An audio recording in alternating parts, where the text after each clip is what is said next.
Alright, and we are off.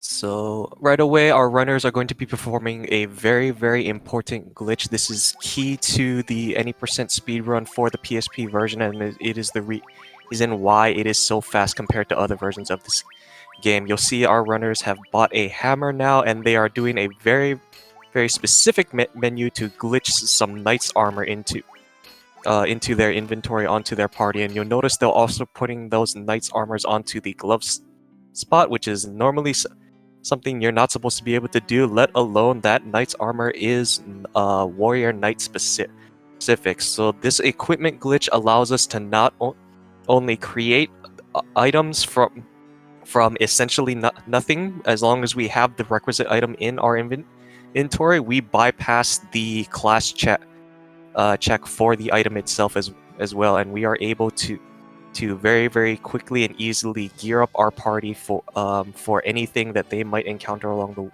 the way. So because of this, we do not need to stop to do any extra grinding at different points in the run. We can just get the equipment and just go just essentially we're in go mode from the start.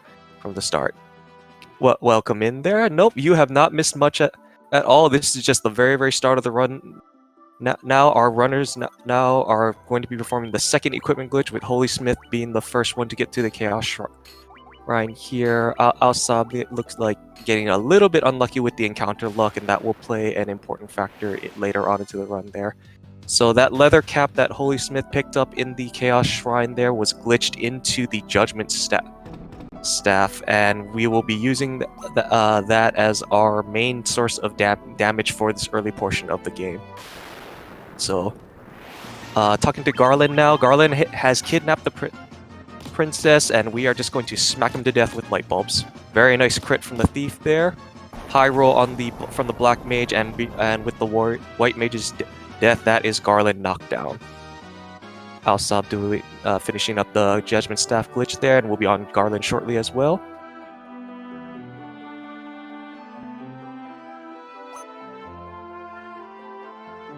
So we have rescued our princess, and so a little bit catch up on the plot here. So there is a prophecy that states 4 warriors holding crystals will come and restore light to them and save the world from darkness. By rescuing the princess, we have proven to the king that we are those warriors, and the princess, as our reward for rescuing her, gives us a loot.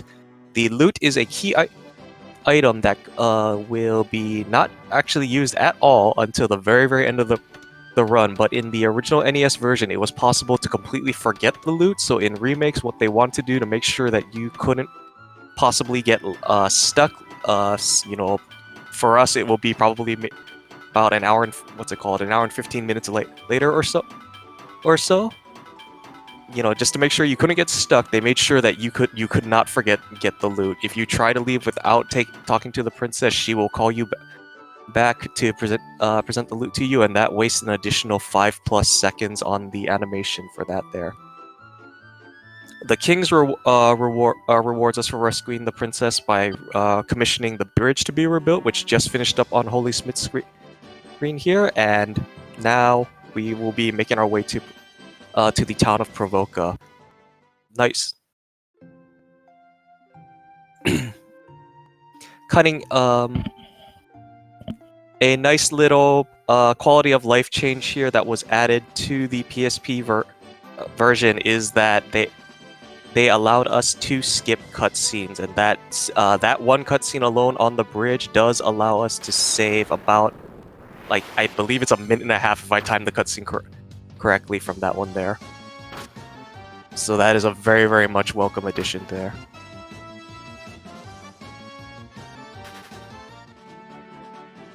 So a little bit about encounters in this game, because this will become relevant as the run goes on. Encounters in the PSP version are random. There is not a step route that is manipulatable, or any sort of RNG manipulation that is possible within the PSP version. And so what our runners will be trying to do at various points in the run is step on very specific tiles to try and reduce the encounter rate that they can possibly have. The forest tiles in that in that island section that we just walked through to get to here in Provoca, it does have the highest encounter rate. Forest tiles do have the highest encounter rate of all general tiles here, so try to step on as few of them as possible, but sometimes there's just not a whole lot you can do about it. HolySmith now using the Judgment Staff as an item in combat, and when it's done, cast the spell Flare, and that just instantly wipes that party. Flare is a very, very powerful late game spell, and having it this early allows us to cheese a lot of these early encounters. So HolySmith now going to do a little bit of supply shopping. We made one extra pair of Knight's Armor when we did our initial equipment glitch. We unequipped one, and the Knight's Armor, when sold gives us 18,000 gil, which gives us all the money we need, and it looks like HolySmith will be doing an older version of the Lust Dagger route, which is the White Mage version of the route. So called because the White Mage will be our primary magic damage dealer for the run there. Can save a little bit of time if the pirates drop the leather shield, but if they do not drop it, there's just a very, very simple backup. You can just go into that armor shop right there. Ausabe now on the pirate fight as well, casting that flare spell. And dead pirates.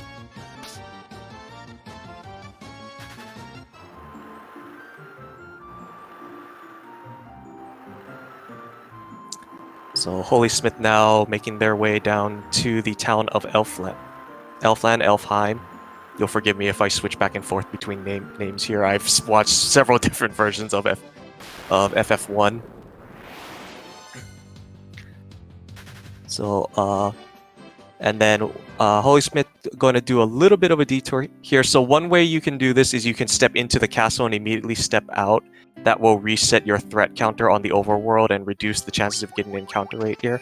HolySmith is opting to duck into town early and pick up gold needles, which will serve the same purpose, as well as doing the shopping now versus later.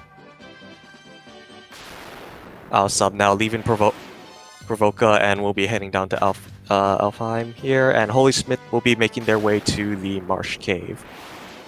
Again, this is another example of, we try to do as much as we can to reduce our encounter rate here, but in certain areas like this, there's just so much forest tiles, there's not a whole lot we can do about it. We just kind of have to push through and just take whatever the RNG gives us. Encounter RNG is the reason why this tournament is known as Total Chaos.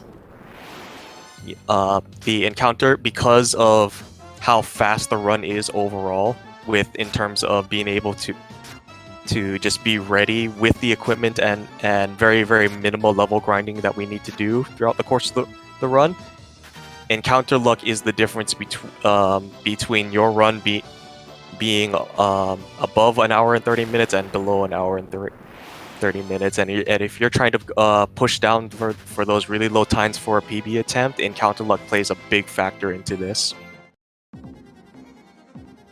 Alright, so HolySmith now within the Marsh Cave. We'll be diving down here. We'll be doing our next fetch quest here. So we're diving down here to pick up an item that is guarded by a trap tile. So a little bit about trap tile mechanics.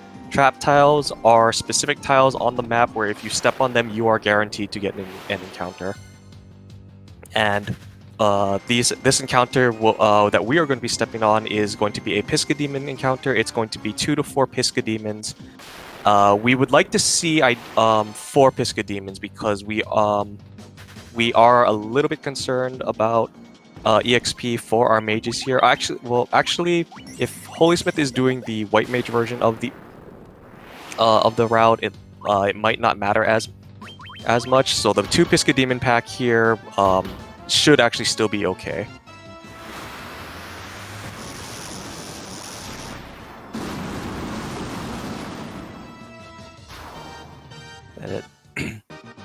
And there, the Judgment Staff you use to take out those Pisca Demons, and just bam, dead Pisca Demons. Pick up the chest, and we get the crown item.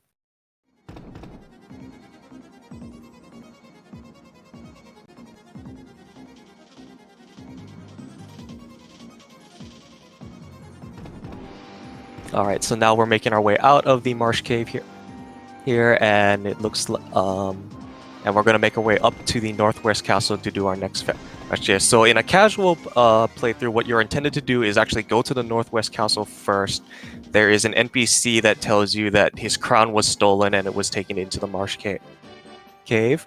So you're supposed to talk to him, figure out where you're supposed to go, then go down into the marsh cave to retrieve the crown here. And now we're making our way back up from the marsh cave up to that northwest castle here.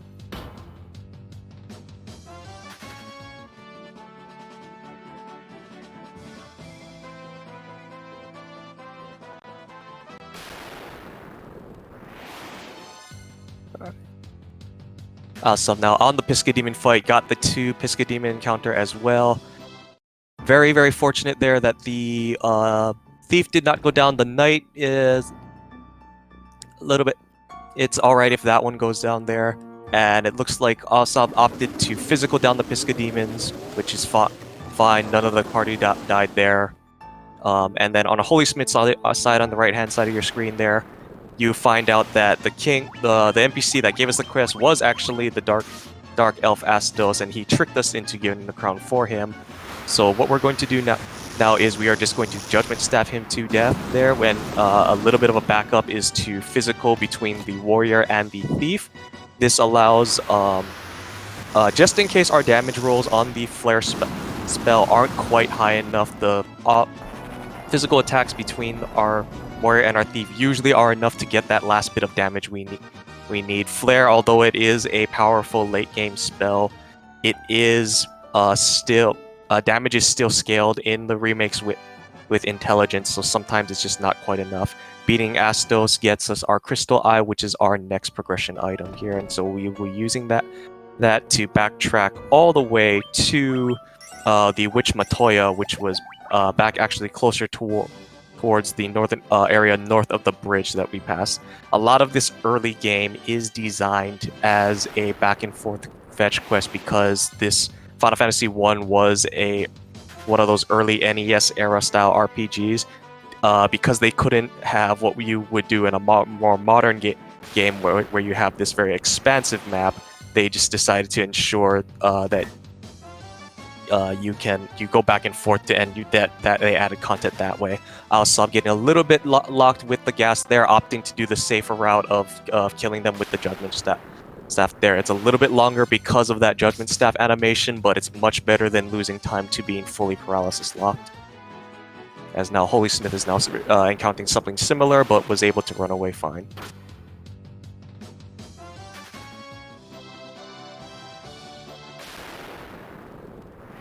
Sub now coming up on the Astos fight. And HolySmith has now made it back to the ship and will be making the way to the Matoya's cave there.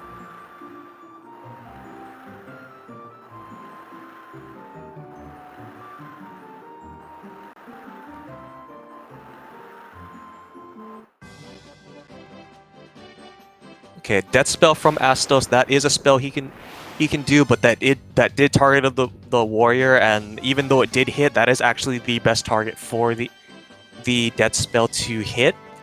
We do not actually care a whole lot about the warrior stats here. He is mostly in the run to facilitate the equipment glitch, being able to equip a lot of the item there. This is also good because it spreads EXP to our thief and our black mage and white mage in among just 3 party members instead of 4. This will save us a little bit of time later when we do our later game level grind for our party there. The warrior is just there to be a tank, and he will already do that fine, even being a couple of levels down. So HolySmith now has gotten to Matoya. The Crystal Eye was stolen from her by Astos, so by returning it, we get the Jolt Tonic, which is our next fetch quest item, and now we backtrack all the way to Elfland Castle in order to return that to the Elven Prince. You'll notice there, slightly before this encounter, HolySmith was taking a very specific path on these tiles here. This is, again, as I mentioned, to try and reduce that encounter rate by stepping on fewer forest tiles. The plain grass tiles have a lower encounter rate, I believe, if I'm not mistaken, the encounter rate amongst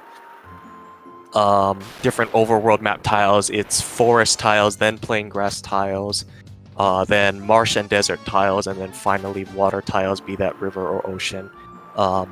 There are certain tiles in this game we call safe squares, those dock tiles where we park the ship, being an example of them, which do not generate encounters at all. So Ausabe now ducking into Elfland and is picking up black magics for the Black Mage, Fyra, and Thundara, and additionally this will also reset the threat encounter because they duck back into town here. Also picking up the gold needles now as a safety item.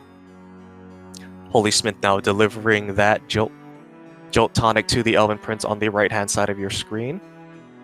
And this will get our next questing item, which is the Mystic Key. The Mystic Key for regular gameplay actually does carry a lot of plot significance, or at least in terms of overworld movement, because there are several rooms in this game which are locked behind a mystic lock. So by having this Mystic Key, we are now able to open these doors. We can just freely go into them now. They would block us previously.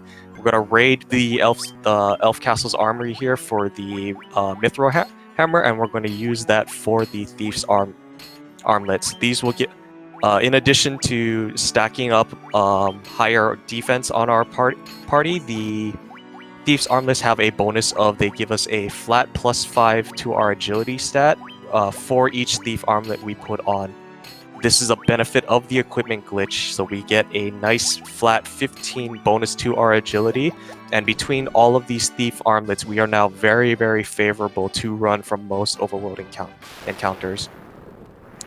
So we are basically just going to be running as fast as we can to the Earth Cave. We are not going to stop to do encounters at all. Our equipment is going to carry us for a good majority of this early game here, as far as our ability to deal with enemy encounters. We don't have to stop to level up our party in order to ensure that we can do that. A nice benefit of that equipment glitch. HolySmith getting a little unlucky with this shark run, so opting to do some physical attacks mixed with running there, just to guarantee that they don't lose more time from the run fails. So now we're making our way back to Cornelia Castle here, and we're going to loop around to the back of it. There are 2 more Mystic Key locked chest rooms, and HolySmith will be picking up a few items for this one here. For the White Mage route specifically, actually, it might not be the White Mage route after all. Picking up the Nitro Powder first. Let's see if they be picking up the because there is a Mithril Knife that is in here. So it looks like skipping the Mithril Knife. I did see the Leather Shield by earlier, so might just be opting to skip the Blazara for the time being, if they feel they don't need it, and we'll just use anything that isn't weak to fire magic. You can just use the Judgment Staff for. The reason why you try to get Fyra and Thundara early is because the flare animation is very long. I believe it's about an 8-second animation versus Flare and Thundara, I believe it's around 5 to 6, so you do save those 2 to 3 seconds every single time you have to cast that spell.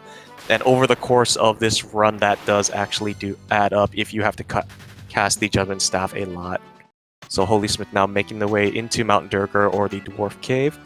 Going to be looping around down to the bottom here to talk to the NPC Narek. Narek is a little bit of an oddball, wants to open up a canal to allow access to the outer world, and they believe the best way to do that is to completely blow a hole open in the underground cave and collapse all of the earth above it into opening up the canal. I'm sure this is sound engineering with absolutely no consequences whatsoever. We never know, because we never come back here, so, maybe the dwarves live, maybe they all get flooded out. Either way, it's Narek's fault. It is not ours. We did not supply Narek with the Nitro Power to do his endeavor. Alright, so Ausabe now looping away to the Elvish Armory, and Ausabe looks like is doing a more recent version of the Lust Dagger route, which is the Black Mage route. So the Black Mage route, difference from the White Mage route is that the Black Mage is the primary spellcaster. So that's why I also picked up the Fyra and Thundara for the Black Mage, and then additionally pick up a Bronze Glove, which is in the same area, and we use that to glitch the Sage's Staff onto the Thief and the White Mage. We use this to boost their intelligence as well, which will give us a little bit of boost later on to there. And it also intelligence does factor in very, very slightly into the running chance equation, so it still benefits us over here. We put it on the Thief as well, but we will be glitching that into something much stronger very, very shortly. It's HolySmith getting very, very bad encounter luck here, trying to make the way back to the ship. Gives Ausabe a little bit of time to catch up, make up some ground.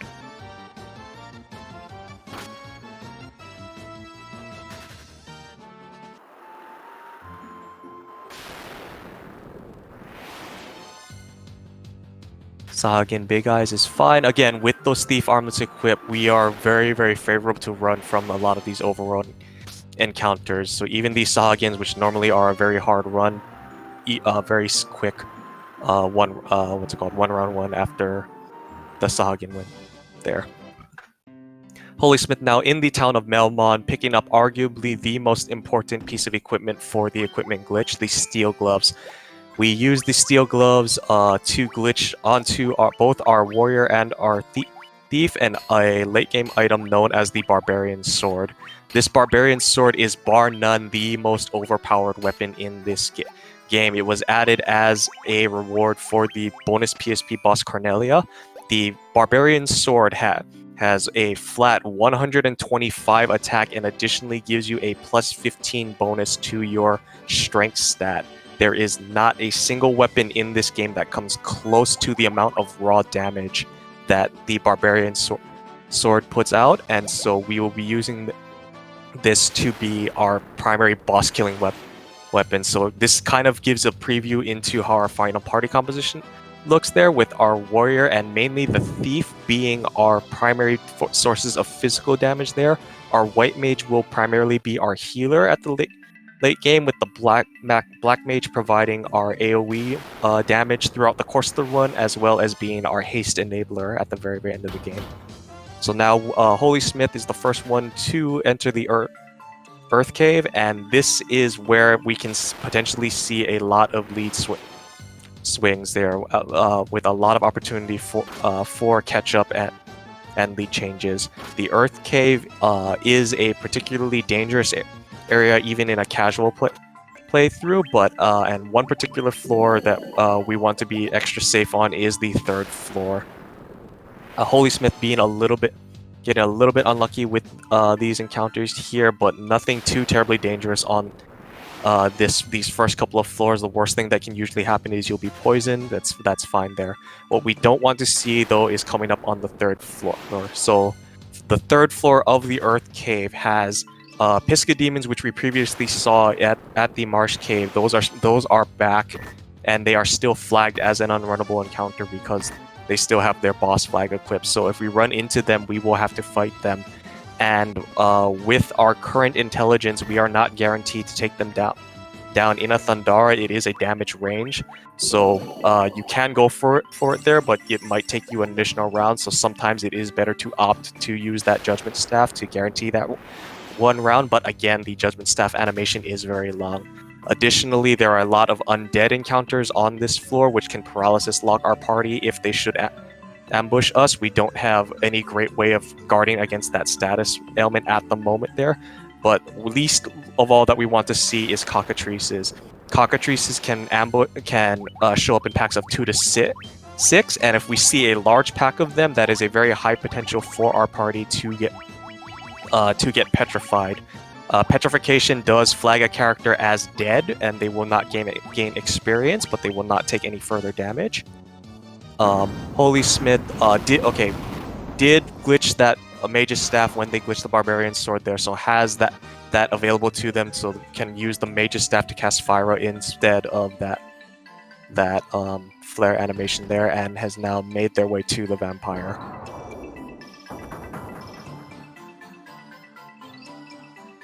So vampire is supposed to be an enemy with very high physical defense, but we have barbarian swords and we do not care about that there. So barbarian sword, 730 damage. Vampire only has 280 HP. Vampire sword overpowered. So we pick up our Star Ruby, and now we have to backtrack our way out of the Earth Cave. One option some runners are considering now is that there is a 15 puzzle minigame on the ship as you're on it, and if you come in second place on that 15 puzzle, so beating the puzzle slower than 30 seconds but faster than a minute, you can get a 1 in 6 chance of an emergency exit, which can save you this backtrack and in about 2 minutes optimally. But it is only a 1 in 6 chance, and you lose that 30 seconds if you don't get it. So some runners do just opt to not go for it. HolySmith did get an ambush here, but fortunately only 2 of the party members got stunned. A lot of the attacks were focused on there, so we're able to just very, very quickly take this out with the Judgment Staff. Paralysis lock in this one is more an annoyance. There are those cockatrices that I previously mentioned. There fortunately wasn't an ambush, was able to very, very quickly run. There's not a whole lot we can do in terms of just random encounters killing us to death. It's mostly just the fact that we can get status and lose a lot of time, and the worst thing that we can see is petrification from those cockatrices.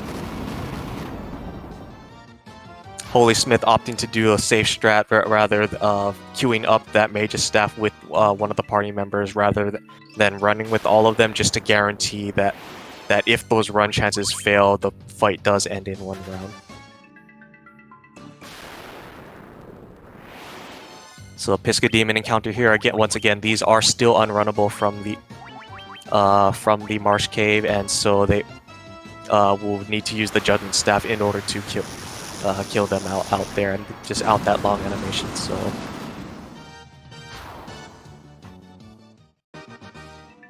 Ausabe is opting to take a few random encounters here just to maybe make up some experience on the party. That is something that actually in GBA version we would actually be looking to do quite a bit of, and Ausabe taking a safety save for the 3rd floor of the Earth Cave. That is very much encouraged in a race setting to guarantee you finish, just in case that unfortunate circumstance does happen where if you were to be paralysis locked, if you were to be full party petrified, you can still finish out your run, or you can just take that reset, still continue out the run. You're down that whatever distance you traveled, but it's much better than not being able to finish. So within this overworld now, HolySmith will be making their way to Sarda the Sage. If you recall, after we beat the vampire, we did pick up that Star Ruby that was guarding the chest. We have to backtrack out of the cave and take this Star Ruby to this giant within the giant's cave. The giant is currently blocking the way to Sarda, and that's just our progression item that we need to get through. Ausabe now on the vampire fight here, and so vampire does beat us out with the paralysis there, but again, barbarian sword overpowered. The warrior is still able to take them out in 1 round. Cannot overstate how overpowered the barbarian sword is. There is for an example, I get that some people might be more familiar with the Excalibur. The Excalibur, I believe, only has an attack power of 50 or so.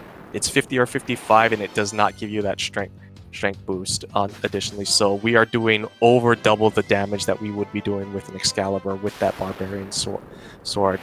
Just the raw attack power of that barbarian sword is able to overcome so many of these vanilla encounters and things that were meant to be difficult for a casual playthrough or even in a glitchless speedrun setting.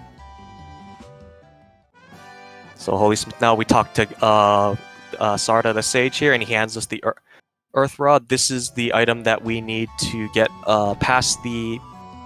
there's a stone slab that is behind the vampire's chamber blocking our path from progressing further. If we did not need to do this detour, we very, very likely would just go through the Earth Cave in one trip. However, because of plot progression, we do have to do this detour. So it's just again how these early NES era RPGs kind of got more game out of the very minimal memory space that was available to the cartridge. Is they had you do a lot of these back and forth here.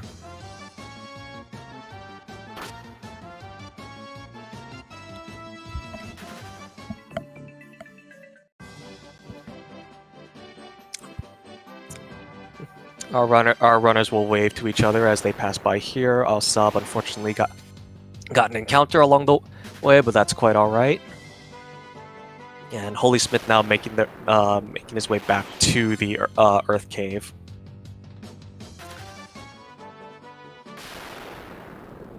Taking a look at HP here. So actually, HolySmith's Black Mage is actually doing very, very well for HP. The Black Mage is meant to be more of a glass cannon style class.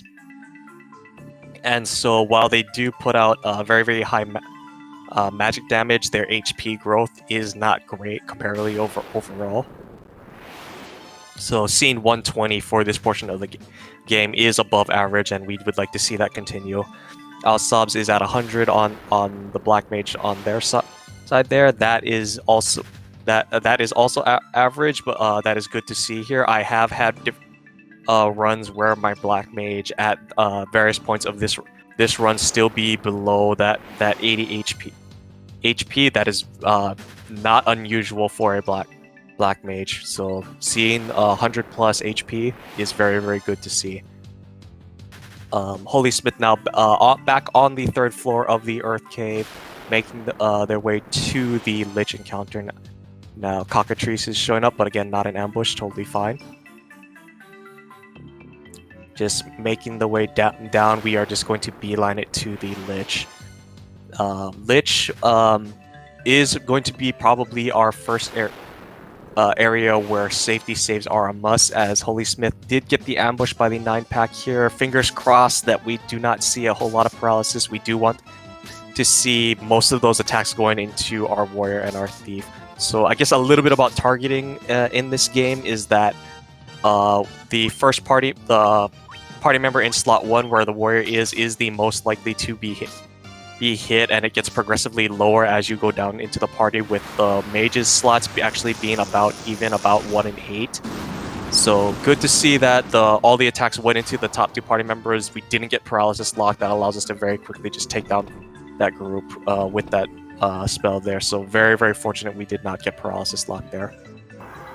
If you get paralysis locked, and if you had not saved, you do not have a safety save that you can reset to, you kind of just have to sit there and wait for those paralysis to wear off, and that just wastes time if that does happen.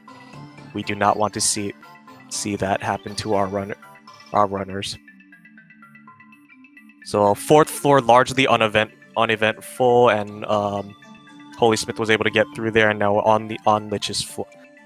So the 5th floor of the Fiend bosses do have much lower encounter rates compared to the other floors. There's that safety save out of HolySmith for the Lich fight that is expected even in other runs of this game.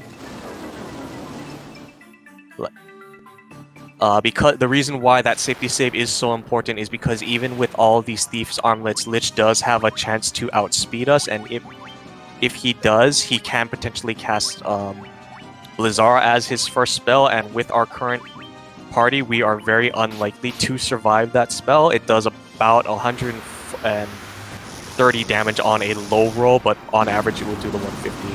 HolySmith opting to combine the physical attacks of the warrior and the thief with the judgment staff to guarantee that 1-round kill. Some runners will opt to just all in on the physical attacks between the warrior and the thief. Looks like that was the correct call though, because the warrior did low roll on the damage there, so but was still able to get that 1-round Lich.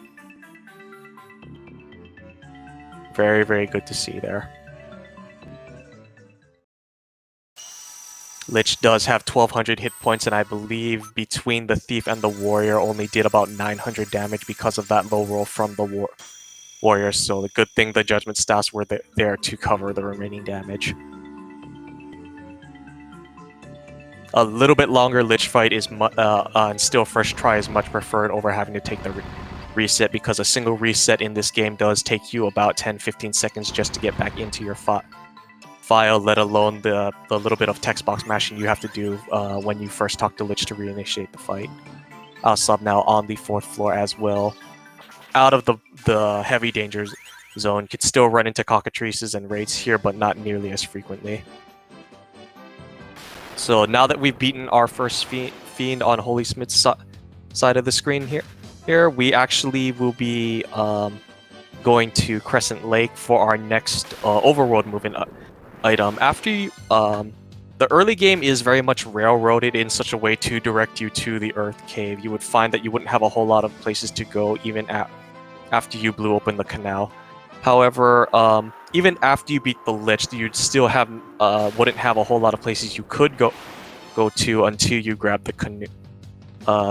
So the canoe does gate a lot of overworld movement, and it's very important for us, particularly within the speedrun, because the canoe allows us to access the ice cave, which is our next destination, because we are fast tracking in order to get the airship for our party, which will allow us the fastest form of overworld movement for getting from point A to point B.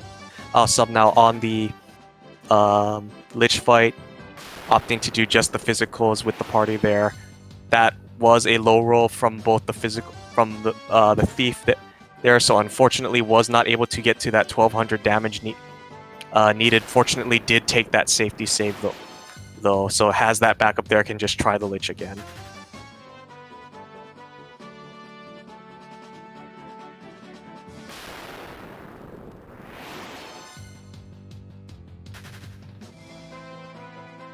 HolySmith now just about there to Crescent Lake.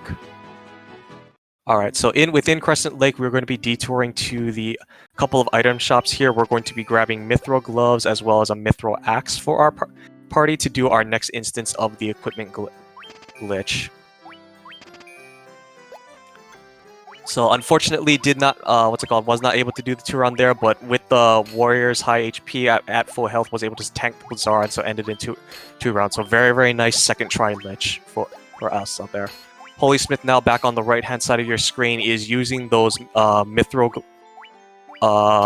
items picked up to glitch the black garb onto the armor slots of every single party member except the warrior, as well as glitch the lust dagger onto both of our mages here. So the black garb gives us a +10 bonus to our agility, in addition to having better armor stats than the Thief's armlet. So we're improving our ability to run here, and additionally, the Mithril Axe is used to glitch the lust dagger onto our mages, which gives us even more agility to ensure that our mages go earlier in the turn order, as well as boosting our ability to run. Another thing I saw HolySmith pick up there was the Mithril Knife, and this is used to glitch an item known as the Black Robe, not to be confused with the Black Garb, into our party. The Black Robe, when used as an item, casts the Blizzara spell. Some runners will opt to pick up a Mithril Knife in Cornelia Castle and do the glitch when they do the Barbarian Sword there. This is mostly a stylistic preference, as I understand it, because you don't really need the Blizzara magic until later on in the run now. A little bit of an unfortunate ambush by the Scorpion Cobra encounters here, but fortunately the mages are at high HP, and we do still have those high armor stacking here, so the worst thing that can happen will just be when one of those Scorpions decides to crit, which unfortunately did happen for the Thief. One important thing to note for this upcoming portion in the Ice Cave is that actually we do want to keep our Warrior and our Thief's HP low, so that when we get to the Eye in the Ice Cave, we can very, very quickly kill them off and split EXP 2 ways between our White Mage and our Black Mage.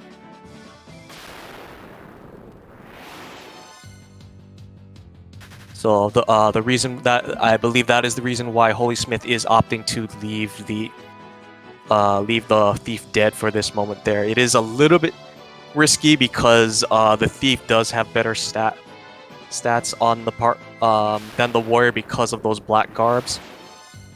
And so if we do have one person down from running, we would prefer it to be the warrior. However, the thief being down is understandable there. So within the ice cave here it is completely understandable to take those safety saves. The ice cave is not a fun place, one of these being now this ambush here. So cockatrices are back with mummies, so the mummies can put you to sleep, but the worst part of those is those cockatrices there. So the black mage did get petrified. Okay, HolySmith was able to get out of there safely. That is why we picked up these gold needles for safety. Because petrification is a very, very relevant concern for this run here. Other bad encounters you can run into are Pisca demons in much larger packs compared to what they were in Marsh Cave and Earth Shrine. I believe it's 3 to 7 now in the Ice Cave versus the 2 to 4. There's these Dark Wizards. If you do not get the preemptive, that very, very small chance of not a preemptive, they can cast the Firaga spell, and if they do that, it's just a wipe for the party. Frost Wolves are in here. They do have a small AoE attack that can add up in damage there. Most importantly, if Frost Wolves are with Ice Gigas, that encounter is unrunnable. You have all of these undead enemies here, and then additionally on certain floors like the one HolySmith is on right now, there is a rare chance to run into a white dragon, which has a much stronger AoE Ice Storm. And oh, this is what we did not want to see. So ambushed by white dragons. Okay, both of them did do the physical attacks there. This is a runnable encounter, but we are in a little bit of a risky scenario right now because we don't want to see the ice storms come out. Okay, was able to get out of there. No, fine. The white dragons were nice and only did physicals. These mind flayers are another particularly bad encounter because of the mind blast AoE, and they have death touch on their physical attacks, but able to get away from them no problem with our agility. There's probably only one encounter that will not outright kill you within the ice cave as a whole, and that are red bones. So now HolySmith has made it to the eye grind. We'll be healing up the mages to ensure that they can survive the Thundara here. Although with the thief down, we can just see a physical in here. So we're going to defend with our party until the eye kills off our warrior there. So we got a nice quick Thundara. Now with the Lust Daggers, we are just going to melee this eye to death, and again, we are going to be splitting this EXP 2 ways between our mages. The eye gives 3,225 EXP, so split amongst our party members, that's about 16. Our 2 mages, that's about 1,600 EXP each. This is our most efficient method of grinding levels for this point in the game here, and so we will be using that to grind up until about level 18. There's some runner's preference on if you want to go for the flat 18 or if you want to do level 17 plus 1 extra eye encounter, because we do still have more area that we need to traverse before we need to do our next shopping trip, which is part of what we do this eye grind for. Our target level on our mages is level 19. As long as we get to level 19, by the time we've beaten Maraleth, we're fine.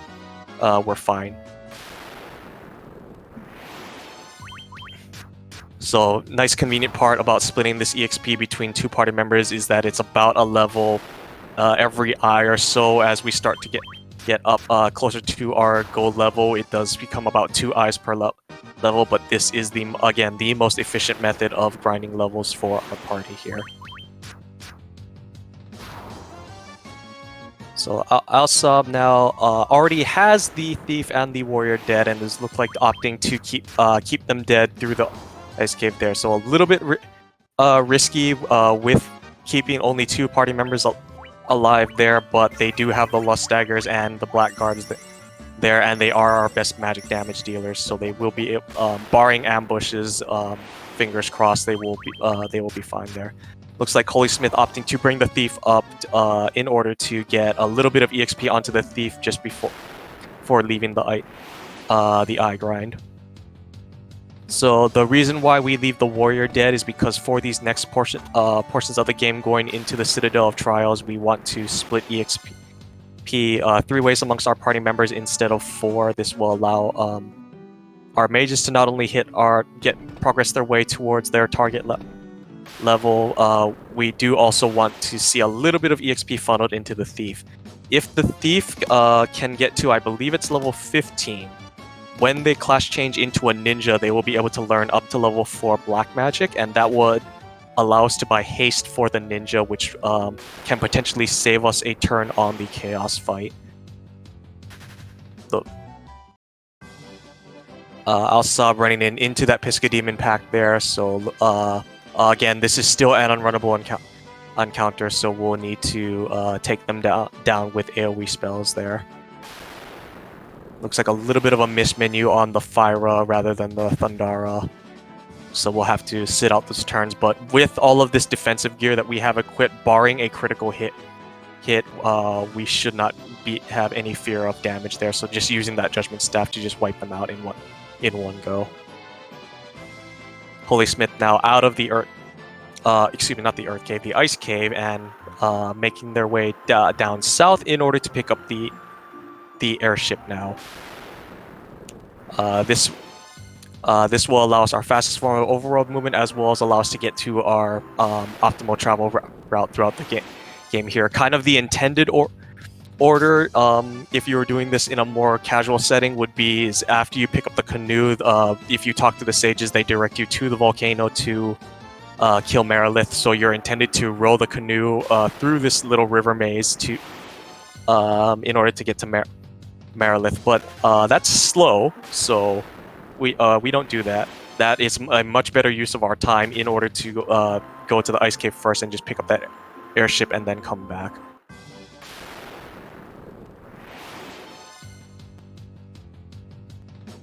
Got just a few encounters we are working through, so HolySmith now at the Ryukon Desert, but keeps being interrupted by all these random encounters here. Alright, so now another cutscene here in the Ryukon Desert where we get the airship here. Another fortunate part is that there is a cutscene portion of this area that we can skip. If we were not able to skip this cutscene portion, this would be like about another minute and a half cutscene to sit through.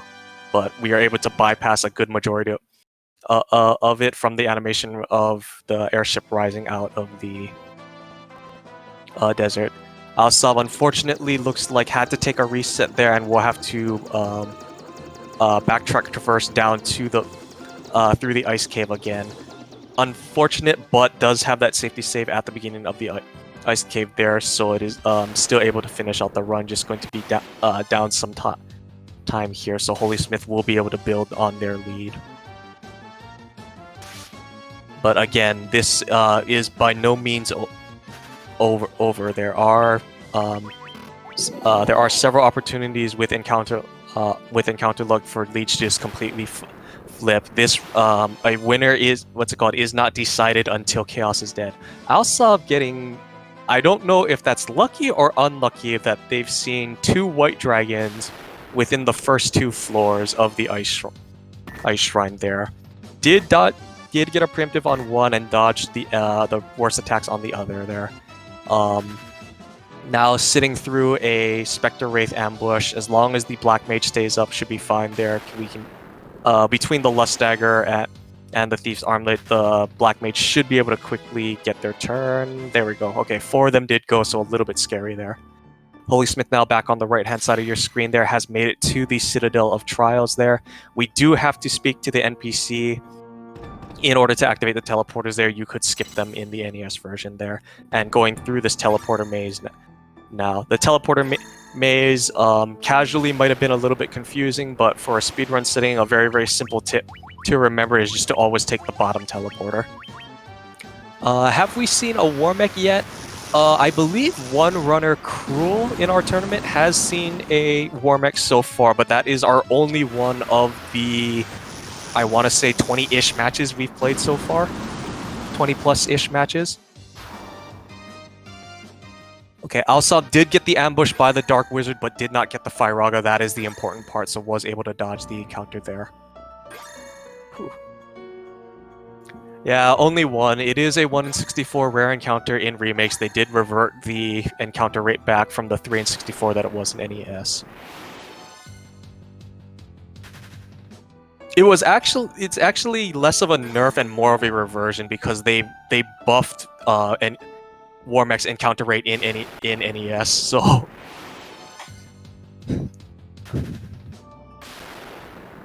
HolySmith now getting a lot of encounters here as Ausabe now is on the eye grind.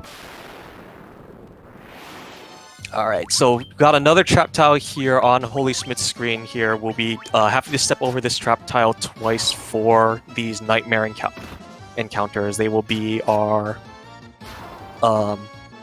they are still fast. It's like, to kind of put into perspective how fast nightmares are even with all of this gear we have equipped, it is still like, it's better than if you didn't have it, but they are still a difficult run from. So if you need to make up EXP on them, so you can use that if you route it out that way. Some runners will just opt to just kill them outright even if they don't need the EXP, just to kind of guarantee that one round fight. HolySmith getting the 1 to 2 step encounters here into a mummy ambush. This is not particularly dangerous, as we do have a lot of defensive gear stacking, but the mummies can put us to sleep, and so we can get sleep locked for these mummies encounters, but able to make it through no problems there. Ausabe now has finished the eye grind and will be making their way out of the ice cave. So HolySmith now has picked up the rat tail, which is the quest item we need in order to do the class change. Additionally, one other item picked up for the white mage route is the gauntlets. The gauntlets are used for thunder magic, and that will be the source they will be using for the sea shrine there. This 2-dragon zombie encounter is actually good for EXP. 2 dragon zombies give around the same amount of EXP as 1 eye in the ice cave here. So both of our mages at the level 19 we needed. The thief not quite at that level 15 yet. Not sure if that was an intentional step off of the trap tile or a missed menu there, but HolySmith opting to get a little bit more EXP on the party and did actually get a Mega Elixir drop. So that will be a nice backup to have on Chaos there. The Mega Elixir does fully heal every single party member to full HP and MP. One of the concerns we have for the Chaos fight is the white mage running out of MP before we're able to take Chaos down. So if that unfortunate circumstance were to happen, HolySmith does have that Mega Elixir there for backup, can just reset the white mage's MP as well as get a full heal on the party by themselves additional turns to finish out that fight. Safety save here is understandable because within this area you have the potential to run into a sandworm. It is a rare encounter, but if you run into a sandworm, if it ambushes you and if it decides to do earthquake, that is an instant party wipe. That is a lot of ifs, but it has happened before, and so it is completely understandable to play around that. Especially if you have not safety saved in a while, it's just better to do that there than lose all your progress. So HolySmith now going down Bahamut's needlessly long hallways to talk to the Dragon King at the end here, turning in that rat tail to get class change.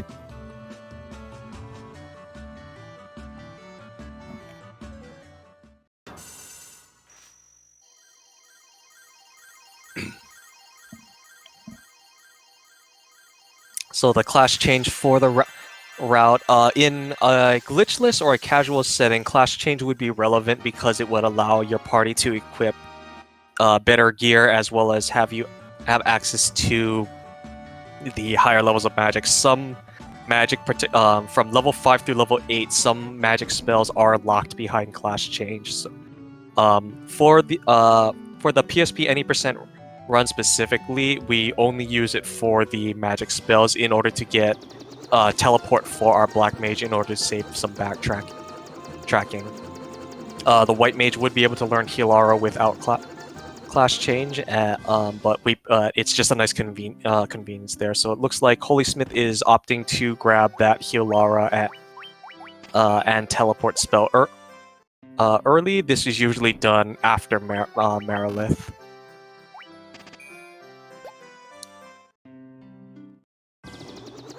And then looks like we'll be going to Elfland Castle next to pick up the haste spell on the Black Mage, and then I presume we'll be making their way to the volcano afterward.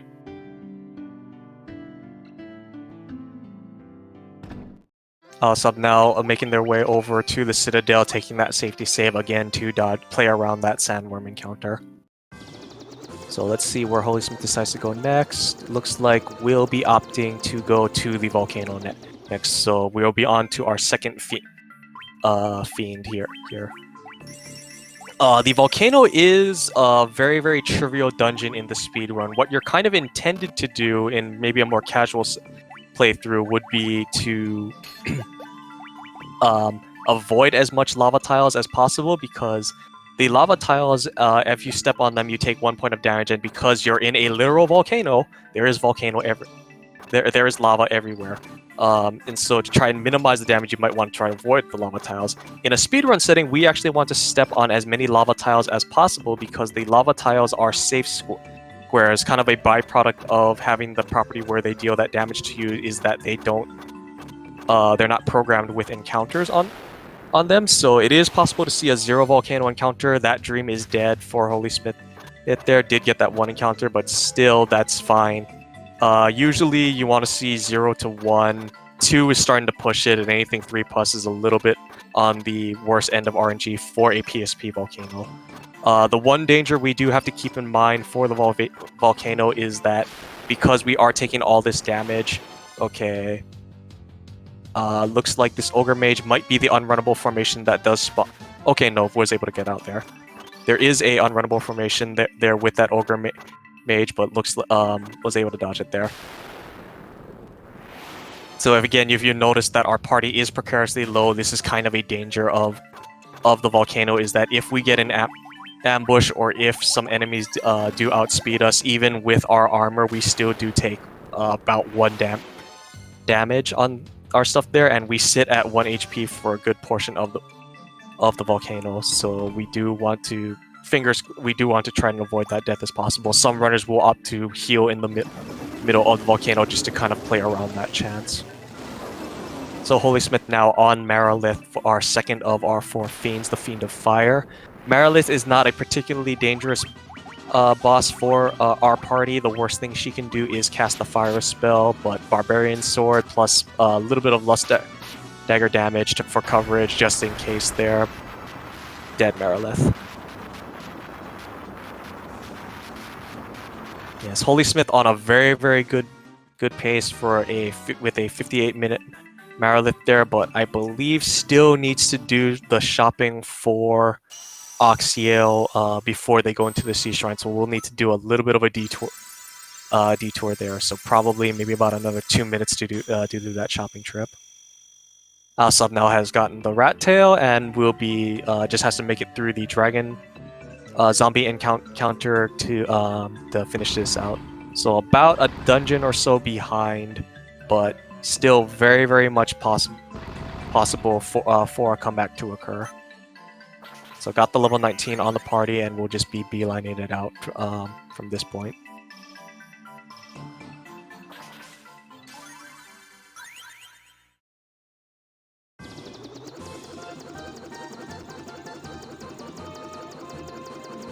So HolySmith now sailing down, and it looks like let's see where they're going. Yes, they do appear to be doing the Oxiel shopping now. So we do have to do this detour at some point. There's this caravan in the desert, and it holds a bottled ferry. We need to take this bottled ferry to the town of Gaia in order to get the Oxiel, which will allow us to access the Sea Shrine here.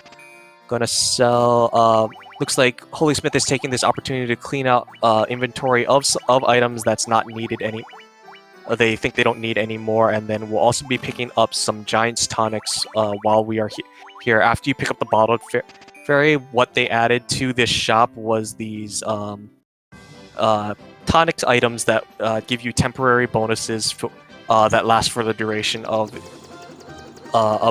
one battle on the overworld, just to kind of give you a reason to keep coming back to that shop there. Otherwise, it would just sell the bottled fairy normally.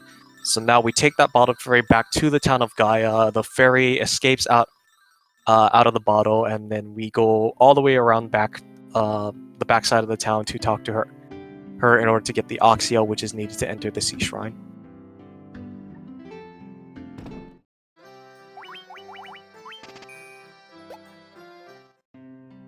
HolySmith again just taking the opportunity to clear some items out of the inventory that they feel they don't need anymore.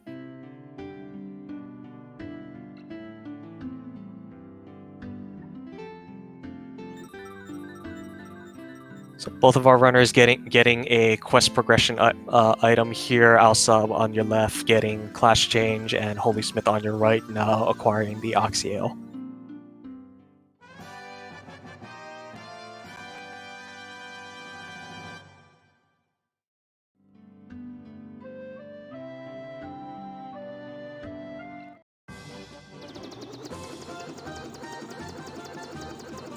So now we have the Oxyale, and we are going to be making our way to the town of Onrock, which will be where our next dungeon is. So within the town of Onrock is the entrance to the Sea Shrine. There is a mermaid guarding a submarine, but she said unfortunately without a supply of oxygen it wouldn't be able to use. So we have that Oxyale now, and we are able to use that submarine to get down there.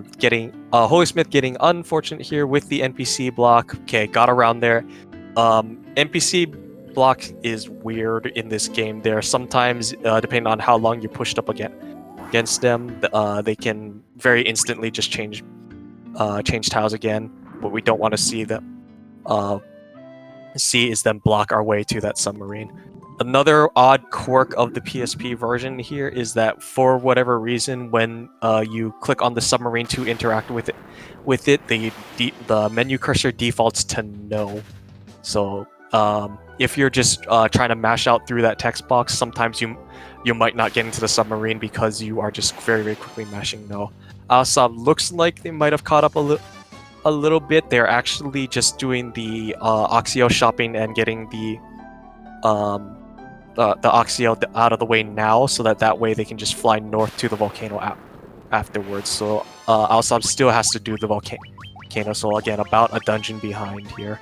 HolySmith in the Sea Shrine and getting one of the 3 unrunnable encounter formations here within the Sea Shrines, the Ghosts.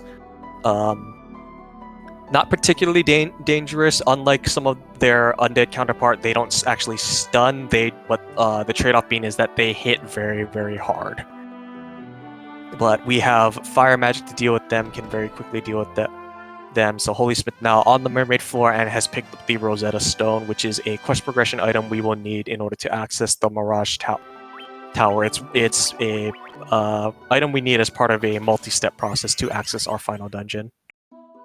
So HolySmith now is opting to do the 4th floor light axe. There are 2 light axes within the Sea Shrine, and it's kind of a newer development within the PSP any percent is to pick up this 4th floor light axe rather than the one that's on the 2nd floor. The trade-off being it is fewer steps to get to this light axe than it is on the 2nd floor one, but the trade-off being is that you are more likely to run into these encounters on the 4th floor than you are on the second floor. Additionally, the 2nd floor chest does have trap tiles on 2 of 3 sides of it. So it's kind of runner preference here, but grabbing this light axe to glitch the survival vest onto our party, as you see HolySmith is doing now. So survival vests onto our party members, as well as putting the lordly robes onto our white mage in it.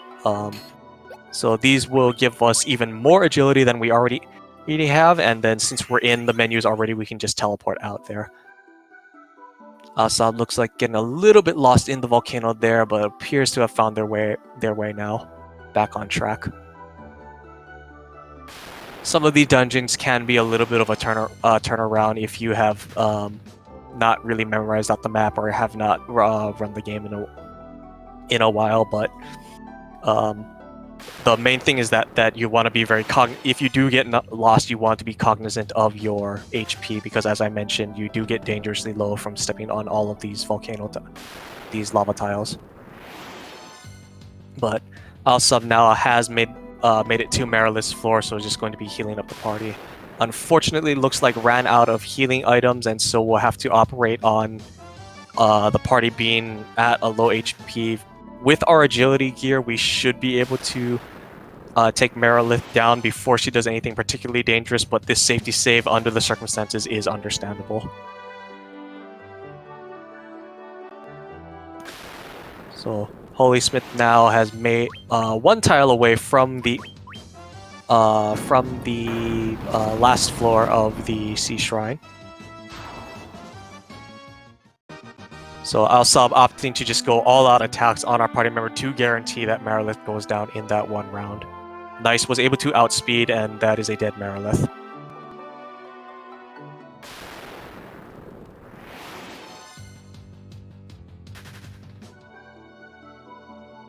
So this final floor that HolySmith is on your right-hand side of your screen here does have a lower encounter rate overall compared to some of the other floors, but nothing too particularly dangerous here.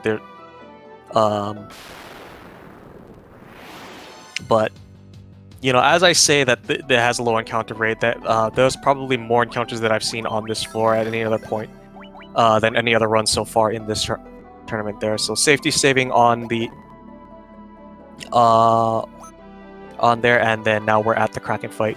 Kraken normally would be a very dangerous boss, particularly because of his physical attacks. Kraken does 8 attack per round and will usually hit for 400 to 500 damage, but we glitch a boatload of defensive gear onto our party, so Kraken's strongest attack is now his weakless. It is completely irrelevant, and we are just able to outspeed him and just kill him before he can really even do anything to us.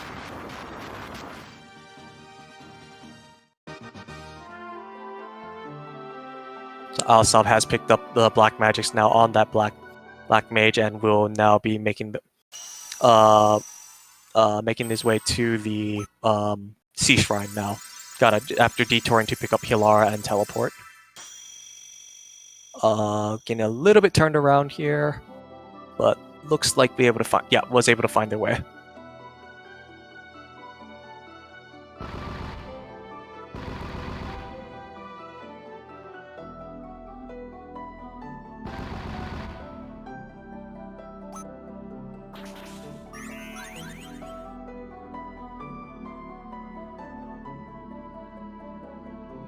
So HolySmith now has beaten the 3 of the 4 fiends and is now teleporting out there, and will be making their way up to the waterfall cavern after being very rudely interrupted by this encounter.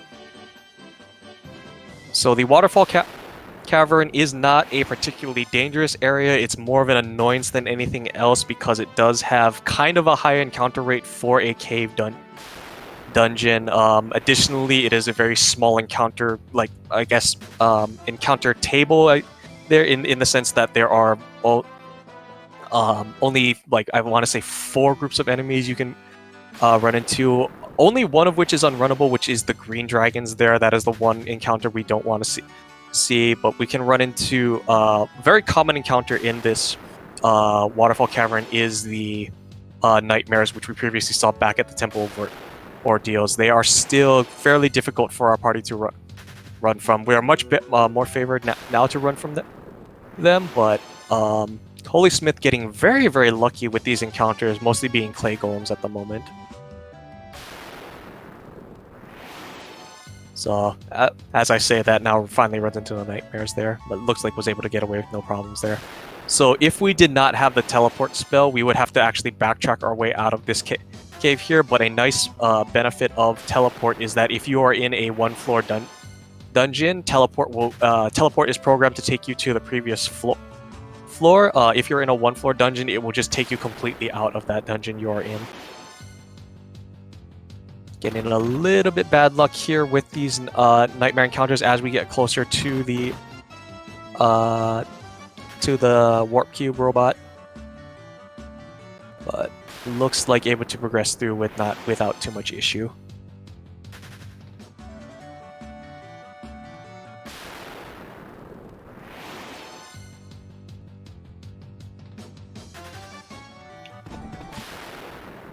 So there is a trap tile on the other side of this door, and this is the one encounter we did not want to see. Is this trap tile is overloaded with cockatrices, pyroliths, and mummy wizard mummies. So it is a very status heavy party. Was able to dodge the petrification and able to get out on that first round run. So very fortunate there. Additionally, got a good robot tile being right next to that trap tile, so we can very quickly talk to him. There is one more chest we do have to pick up here in this cave, and that is the ribbon. And so this is our one and only instance of going back and forth with the equipment glitch. Up to this point, you've seen just us grab one item and then glitch it into something else. With the ribbon, we're actually going to use that to glitch it into the Gigantaxe, and then add that into our party. And then with that Gigantaxe, we are actually then able to create additional ribbons for our party. So we only need to pick up one ribbon. We don't need to detour to pick up other ribbons for our party there. So HolySmith will be putting ribbons onto 3 of the 4 party members except the White Mage, because the White Mage is the primary damage dealer there. Also within that menu, I did see opted to put the Barbarian Sword on the Black Mage now, because the White Mage is the primary magic damage dealer, just setting up the Black Mage for the endgame boss fight chaos, saving a little bit of time on future menuing. So now that we have the warp cube, we need to finish out our quest in order to get access to Mirage Tower. So we need to take another detour to the town of Melmon and talk to Dr. Un, who's up here in the northeastern corner of the map here. Do we get NPC block? No, we're fine. Alright, so talking to Dr. Un here and showing him the Rosetta Stone allows us to learn Lufenian, which we need to understand the NPCs in the town of Lufenia, which is at our next destination. Ausabe getting a little bit unlucky here with that ghost encounters, but does not appear to be having too much issues within the Sea Shrine at the moment.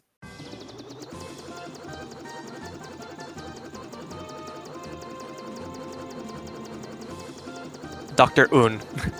U-N-N-E. Une. Not sure which is the correct pronunciation. I say Dr. Un. So HolySmith now on the Lufenian Peninsula. Kind of an annoying thing of the airship is that you have to land it on a plain grass tile. And where we've landed is the closest tile to the Lufenian Peninsula. The town of Lufenia. So we do have to traverse through all of this area to make it down there, and kind of a similar problem we had before is that it is just full of forest tiles. There's very little we can do in terms of dodging them, so we just have to do what we can here. Additionally, we do have these Minotaur zombies which are prolific in this area, which are still an unrunnable encounter. A side benefit being though that the Minotaur zombies are very good for EXP.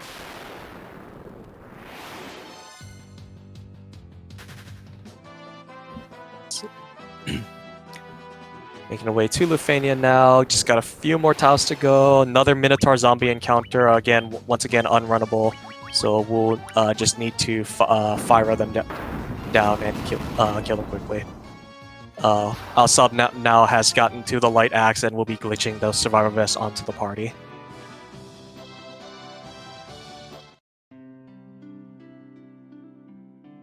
HolySmith now within the town of Lufenia, and this is where NPC blocks are again relevant here. Dodge the one. The second one wasn't terribly cooperative, but got out of the way quickly. So we talk to this NPC now, and we get the chime. And the fortunate part of the teleport spell, again, as I previously mentioned, if you're in a 1-floor dungeon, you can just teleport out. Towns count are flagged in the similar manner, so we don't have to try to dodge those NPCs again. And now we just have to make our way all the way back to our airship. So at what level is it detrimental to the party? So I want to say that is if the white mage starts pushing high 20s going into the 30s, if you start taking like too much EXP encounters. So the reason why this is relevant is because we're trying to manipulate our party order by keeping our white mage's agility low in order to ensure that she goes last in the turn order at the chaos fight, so that the heals come out after chaos has already done his damage. A backup strategy, if you think you're getting to that point where the white mage might outspeed, be too high on agility, is to actually just all in on the agility instead and ensure that the white mage goes first in the turn order. This still doesn't solve the problem of the first turn being the scariest one, but then as long as you can consistently know that the white mage will go first in the turn order or last in the turn order, you'll know that you'll be safe there because your party will be at full health in order to tank Chaos's AoE damage. What you don't want to happen is you not knowing when the white mage is gonna go. You don't want it to be like, well, okay, maybe she'll go on the third turn now, maybe she'll go on the fourth, maybe she'll go on the second. We want to see consistency for the white mage on the chaos fight. But usually, within the normal course of the run, that's not too much of an issue there. You would have to take a lot of extra encounters for that to start becoming a factor, because even I would say actually at level 27, level 28, you're still within the relatively safe territory for that one there. Because I believe once you get to 27, 28, if anything, you're speed tying the slowest member of your party, and so the white mage sometimes might go third if worst case there, but will still pretty consistently go fourth. Ausabe getting a little bit turned around in the final floor, but looks like has found their way. HolySmith now trying to push their way through the Mirage Tower as we do get ambushed by vampires. The Mirage Tower is kind of annoying in that you kind of either get no encounters or a bunch of encounters there. And then actually one other fun thing I guess I'll mention there. So if you caught it during that vampire fight, you'll notice that that the warrior did a block. There is a block function which will cause an automatic miss if your character has an item in their shield slot and it passes the check. You'll notice that it looked like the warrior swung a sword for that block. Kind of one thing that we're very, very careful of with this equipment glitch is that actually we try to, as much as possible, avoid putting equipment onto our shield slot, because a lot of these equipments don't have animations for if they're in the shield slot. The ribbon, fortunately, and the lordly robes and the survival vest are all items which do have animations associated to them, so we don't have the danger there. But if you were to glitch something into the shield slot and it didn't have that animation there, you would actually lock your game. Ausabe now has finished up Kraken as HolySmith is making their way to the Blue Dragon. So Blue Dragon trap tile here. High Blue Dragon, meet Barbarian Sword. Dead Blue Dragon.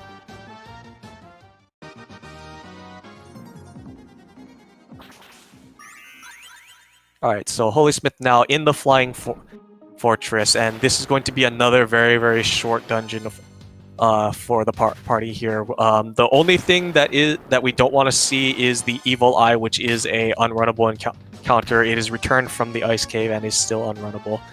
Air Elementals uniquely are the only elemental in the game which you can flee from if they are encountered by themselves. They just have very, very high agility. So if you didn't have all this glitched equipment, it would actually be an unfavorable run.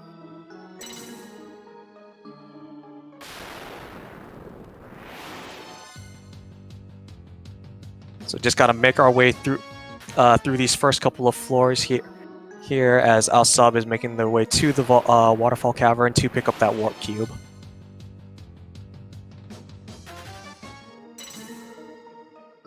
Alright, and if you would like to see a warm War Mech, start getting those blessed RNGs, start, calling for War Mech, because we are about one floor away from seeing them there.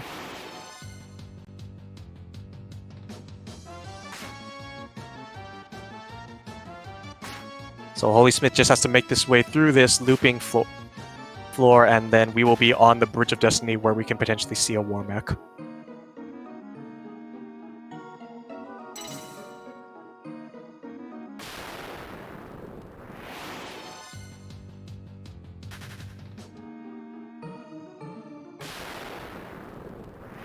Oh, it looks like something happened there. Okay, so HolySmith now on the Bridge of Destiny.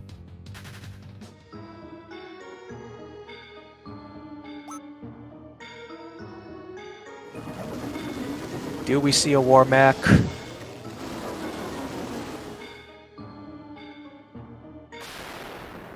Okay, it looks like we have a little bit of a connection issue on our sub side, but looks like they should be able to get that back in shortly.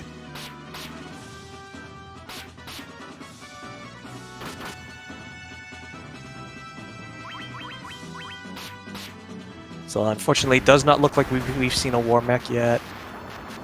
But HolySmith now on Tiamat.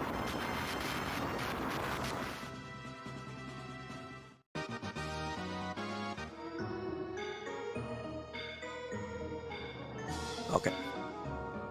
Okay, we were able to get Ausabe back in there.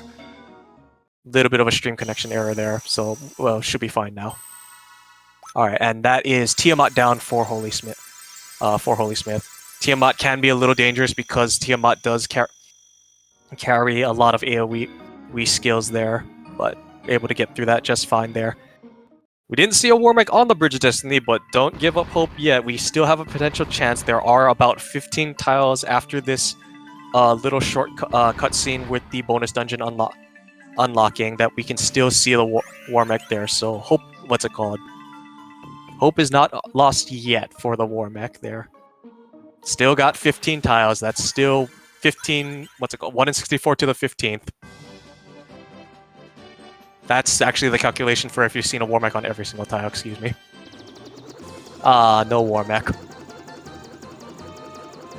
Alright, so Ausabe now able to make their way out of the Waterfall Cavern, and we'll be heading down to Melmen to do the Lufenian Quest 9, as now HolySmith will be making their way to the Chaos Shrine, the final dungeon, in order to finish out the game there.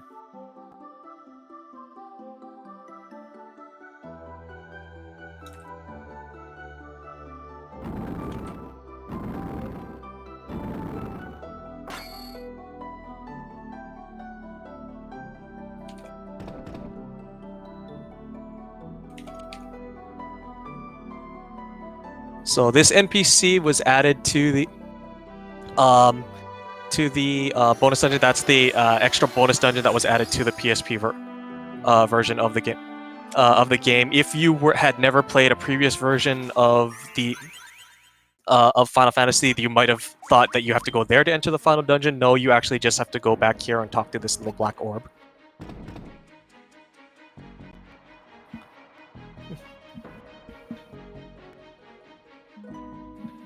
Yeah, 1 in 64 to whatever number of tiles you have to step on, because it's a 1 in 64 chance to see a War Mech. So you then have to hit the encounter, hit the War Mech, and then you have to hit that 1 in 64 for every single tile you have to hit them on.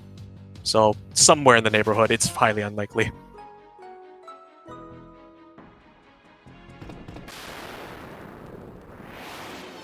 I'm not a statistician. I don't know I don't know how to fully do my numbers for that part there. So HolySmith now within the Chaos Shrine 2,000 years in the past has made it to Death Eye. And that is a dead Death Eye.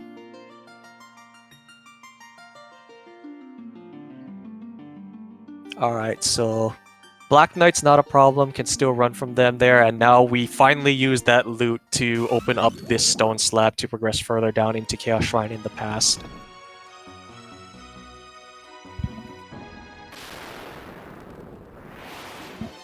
So that loot is finally used an hour and 25 minutes into this run. We picked that up at about the 3-minute mark. So again, perfectly reasonable to perfectly understandable why if you forget that you would just like kind of not have a clue to do because you don't use it at any other point in the run. HolySmith now running into Dragon Zombies. They are still unrunnable as they were in the Citadel trial. So this is just forced EXP with a small potential of getting another Mega Elixir drop. I believe it's about a 1% chance for a Dragon Zombie to drop a Mega Elixir, which HolySmith did get in the Citadel, so does have that for the Chaos fight, if anything. Purple Worms are also additionally unrunnable there, so let's see here. One thing we don't want to see on this backtrack is the white dragons that were previously back in the ice cave. HolySmith having a very, very nice no encounter back half of that first floor there, and is now on the earth, the elemental refight floors. Each of these floors are themed after one of the four fiends, with that fiend being the boss at the end of that floor. So this is the earth floor, and we are coming up on our Lich refight. Lich 2 is a potentially dangerous fight because his first spell that he can cast is Flare, and depending on our party's HP, we might not survive that. So we got a random encounter. Let me double check here. Okay. The HPs are a little low on the party there, so the Black Mage and the Ninja can potentially go down to the Flare. So a safety save is perfectly understandable there. So we do have 2,800 hit points that we need to hit through.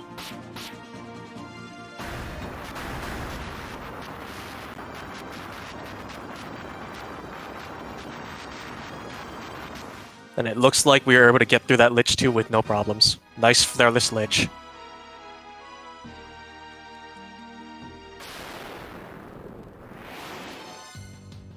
So now we're on Merilith's floor. This is a very, very short floor. The only unrunnable encounters are the fire elementals, and there is a 1 in 64 chance to see a red dragon, but fortunately the red dragon is runnable.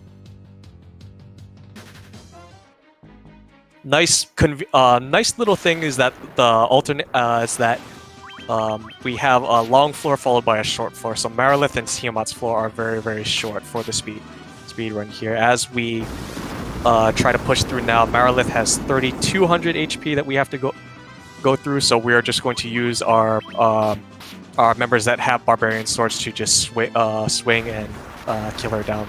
Nice 2-round fight.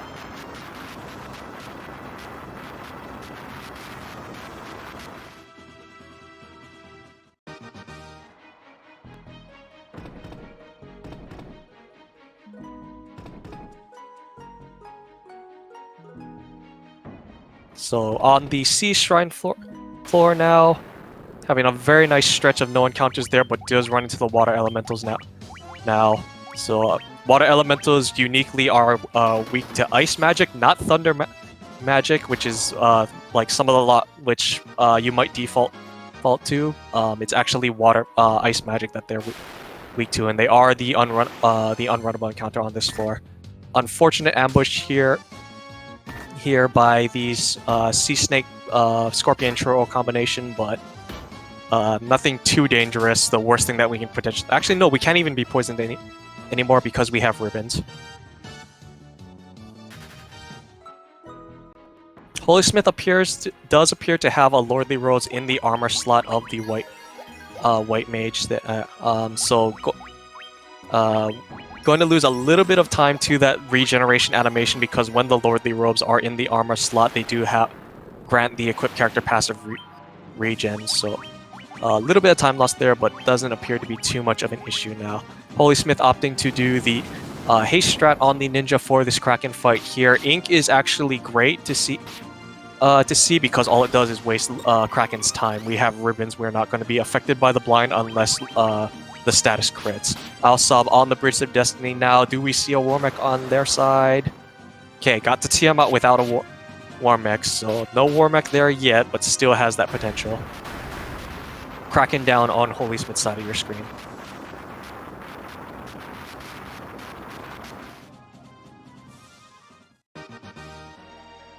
And Kraken, what's it called? Dropping the eye drops because, you know, we're this late in the game and that's what we really need right now. Thanks, Kraken!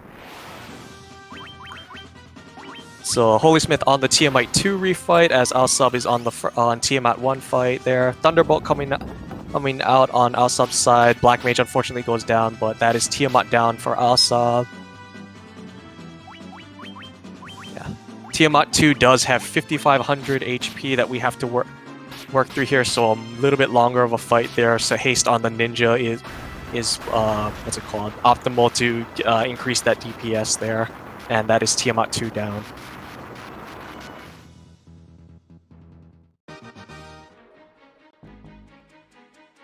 Alright, so HolySmith now on the final floor of the Chaos Shrine.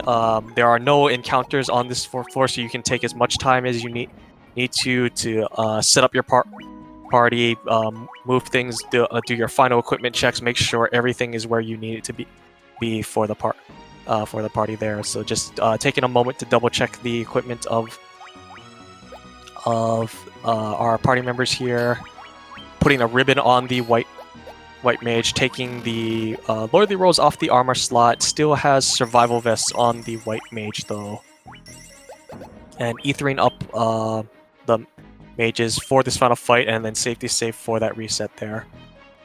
Just in case if again, so for the chaos fight, the first turn is the scariest because our party we need to set up Giant's Tonics on our ninja and our black mage. If Chaos is either punches one of them physically or does his AoE Blaze skill as his first move, that is a high potential for one of those two party members to go down. And if the black mage does go down before he gets the haste spell off, that severely cuts down our DPS on our ninja. Actually, our ninja is at 298, so it looks like HolySmith is opting to forego the Giant's Tonic on that ninja and is instead going to use that turn to cast haste. This is why haste is beneficial to the party. If you can get that ninja to level 15, is that you can potentially save that turn of setup on the party there to get haste down onto one of your physical party members there. Blaze comes out for Lich and was fortunately Black Mage was able to live through that there. So now HolySmith has haste on two members of his party, is able to get that much, that little bit of extra damage down for the with his physical damage dealers, and then we'll be able to now just be hasting with the black mage there. HolySmith looks like opting to double down on the heal for the black mage because was not able to get up fully to that HP cap there. White Mage is low rolling on the HP. Looks like the equipment might not be fully set up correctly for the White Mage there, but both of now every single character that has a Barbarian Sword, our Knight, our Ninja, and our Black Wizard does have haste and the Barbarian Sword there. So now we are in hold X to win, and it is just a damage race to push through Chaos's 20,000 HP before our White Mage runs out of MP for the Healara spells. We are trying to beat Chaos before he gets to his fourth spell in his spell list, the Kiraja, which will heal him for 9999. Knight does go down there for the party, as we are we're averaging about 3,000 damage for our party here.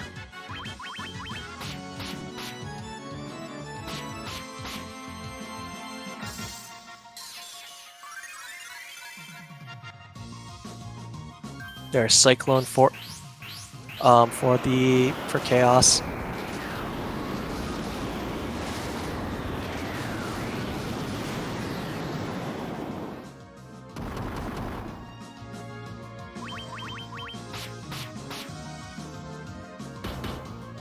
Okay, Black Wizard down for Chaos there. Again, White Mage low rolling on those heals, but it looks like was able to push through, and that is time for HolySmith. Was able to beat Chaos 134-37 RTA.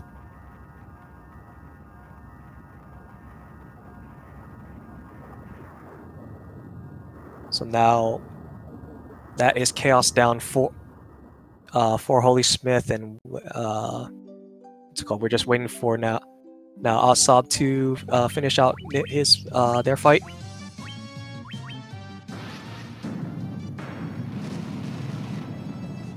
So on the backtracking has beaten the Death Eye and is now backtracking through those floors there, trying to get to those last few Fiend refights.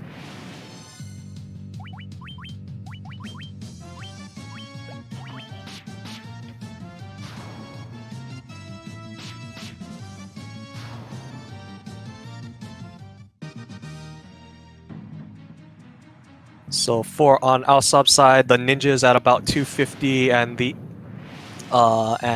Black Wizard is at about 185 there. So might have to resort to tonics on our party, and I am now joined by HolySmith, our race winner.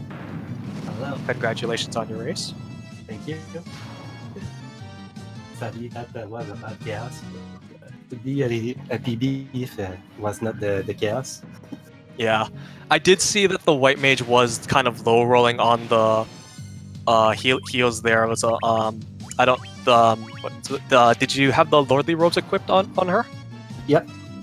I have two lordly robes, three. No, two. One on the helm and the glove. I put the ribbon on the shield and the cloak in the armor. But, that was very unusual to see for those heals. That's why they're for that. So, but so it got a little scary there on some for some of those heals. But very fortunate you were able to push through on the chaos fight for the DPS. Yeah. I think I have a little more to overpower level, so that's why. Yeah, that Mega Elixir drop that you got from the ordeals, I think did come in handy for that fight. Well, should have used 2 turns after, but too late. Right, yeah. Ausabe here looks like getting a little bit unfortunate with the encounter luck on the earth with these earth elemental here, but otherwise not having too much issues with the Earth Lord now, and on the Lich refight here. So again, Flare is something we don't want to see there. That is a nice 1200, about 2000 damage from the first round there. There's the Flare. The Knight should have enough HP to tank this. Okay, so that is the Ninja and the Black Mage down, but able to put Knight stays up and able to push through that last bit of damage there.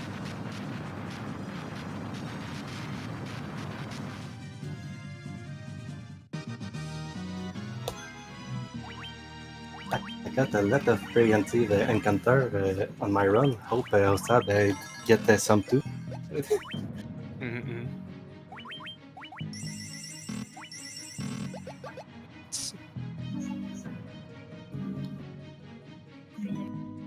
So now Ausabe on the Marilithium floor. Once again, just a very, very short floor overall. Nothing too terribly dangerous we have to worry about. Can just beeline it straight to Marilith. Getting a little bit unfortunate with this high frequency of encounters on these floor here.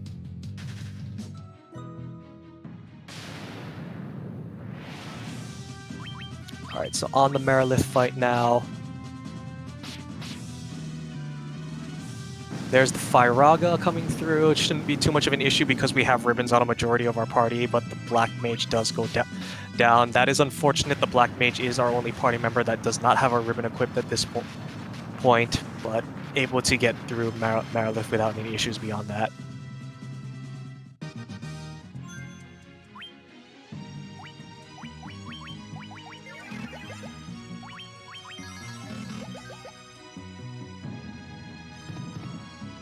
So, I guess HolySmith. Actually, I guess while we have you here, how do you feel about your run overall? Well, that was a good run. I got a lot of goal split, and I was like, oh, this will be a PB. This will be a PB. PB. Oh, it is a PB for you? No, it's by 15 seconds. So Is my Oh. PP is 134-21. Oh, I see. Okay. Okay, so that, yeah, yeah, because I believe on the speedrun.com leaderboards you're still at a 135. Okay, so Oh. you do have a run that is faster than this. Yep. Okay.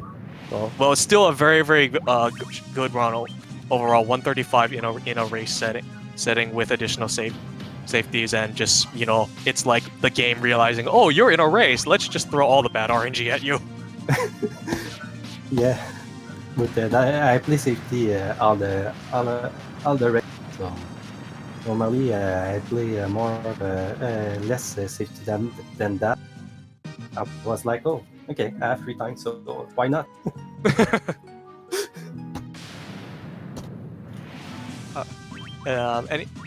I'll sub now on the Tiamat 2 refight there. Fingers crossed we don't see the Thunderbolt come out before the haste goes off. So hasting on the warrior. Okay, physical actually is fine because of how much defensive gear we have on our party there, and it looks like we'll just be opting to just physical throughout there. There's the Thunderbolt, but we do have haste on at least one of our physical damage dealers. Yeah, kind of an unfortunate part of the Lust Dagger route is that one of your mages does end up not having a ribbons, and so we have to put up with the fact that we don't get that elemental magic damage reduction.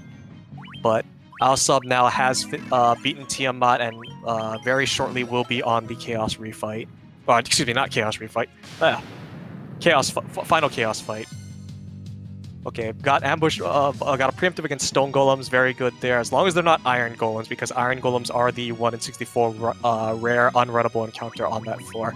So Ausabe now just doing the final setups there, making sure that all the equipment is correct there. Putting the Barbarian Sword on the Black Mage. Gonna get the ribbon on as well. Just doing all the final checks, make sure everything is there. Sage's Staff on the White Mage. That is true, Chris. Actually, this is a Garland refight, if you want to consider it that way.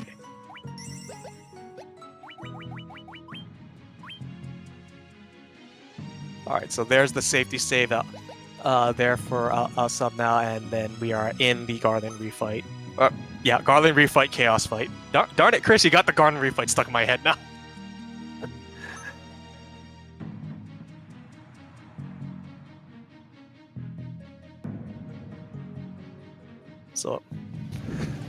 So again, the first turn for the Chaos fight is the most dangerous one, because we do need to set up those Giant's Tonics onto our party before we get the heals off. And at 188 HP on the Black Mage and what's it called? There is a potential for Chaos to take the Black Mage out before we can get some haste set up on the party. And additionally, if the Chaos high rolls, and depending on turn order, the Ninja can get precariously low even after the heal goes out.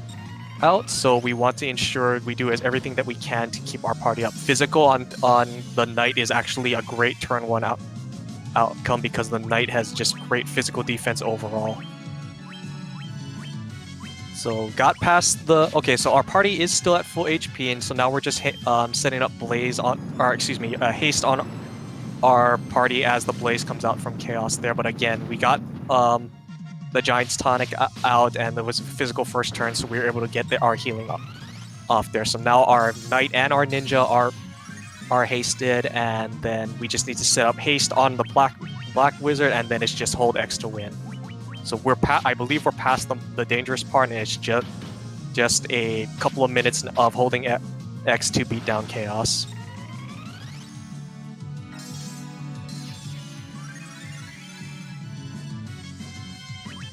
Alright, and we are now in hold X to win. Nice.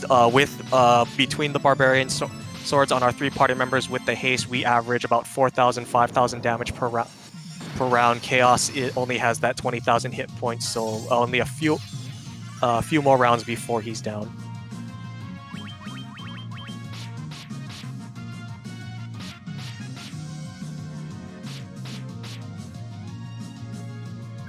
Nice 4,000 damage there. There's Tsunami.